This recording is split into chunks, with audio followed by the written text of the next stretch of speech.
இறை இயேசுவில் பிரியமுள்ள சகோதரிகளே, இன்றைய நற்செய்தி வாசகத்தில் இயேசு பிறருக்கு தீர்ப்பளிக்காதீர்கள், அப்பொழுது உங்களுக்கும் தீர்ப்பளிக்கப்படாது என்று கூறுகிறார்.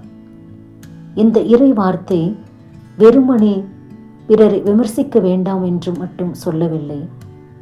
அது மனித இதயத்தின் ஆழத்தில் இருக்கும் ஒரு ஆன்மீக நோயை வெளிப்படுத்துகின்றது. அந்த நோய் என்னவென்றால், நம்மை நாமே நீதிமான்களாக கருதி மற்றவர்களை அளவிடும் பழக்கம்.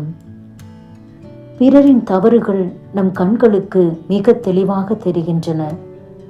ஏனெனில் அவை நம்முடைய வாழ்க்கையை நேரடியாக தொடுவதில்லை.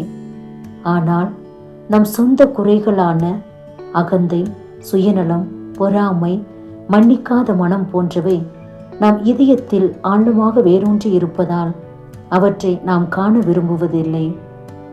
அதனால்தான் இயேசு, உன் கண்ணில் உள்ள துரும்பை முதலில் எடுத்துவிடு என்று கூறுகிறார். தீர்ப்பிடும் மனப்பான்மை பெரும்பாலும் அன்பு இல்லாமையிலிருந்து பிறக்கின்றது. மனிதர்களாகிய நாம் ஒருவரின் செயல்களை மட்டுமே பார்க்கின்றோம். ஆனால் அவரின் காயங்கள், கண்ணீர், போராட்டங்கள், தனிமையை நம்மால் பார்க்க முடியாது. இறைவன் மட்டுமே மனித இதயத்தின் முழு கதையையும் அறிந்தவர். எனவே பிறரை தீர்ப்பிடுதல் என்பது இறைவனுக்குரிய இடத்தில் நம்மை நிறுத்திக் கொள்வதற்கு சமம். எனவே இந்த இறைவார்த்தை நம்மை ஒரு ஆழமான கேள்வியை கேட்க அழைக்கின்றது. நான் மற்றவர்களின் குறைகளை எண்ணுவதற்கு செலவிடும் நேரத்தை என் ஆன்மாவை ஆய்வு செய்ய செலவிட்டால் என் வாழ்வு எவ்வளவு மதிப்புமிக்கதாயிருக்கும். ஆம், நாம் பிறரின் வாழ்க்கையை ஆராய்வதில் வல்லவர்களாக இருக்கலாம். ஆனால் நம் உள்ளத்தை ஆராய்வதில் பலவீனமாக இருக்கிறோம்.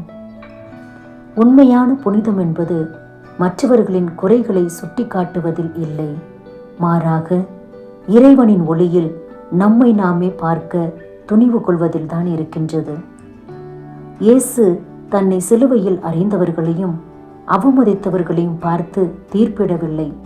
மாறாக, தந்தையே, இவர்களை மன்னியும் என்று ஜெபித்தார்.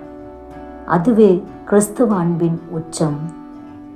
பிறரின் குற்றத்தை பார்க்கும் கண்களை விட அவர்களுக்காக கண்ணீர் சிந்தும் இதயத்தை இயேசு நம்மிடம் எதிர்பார்க்கிறார்.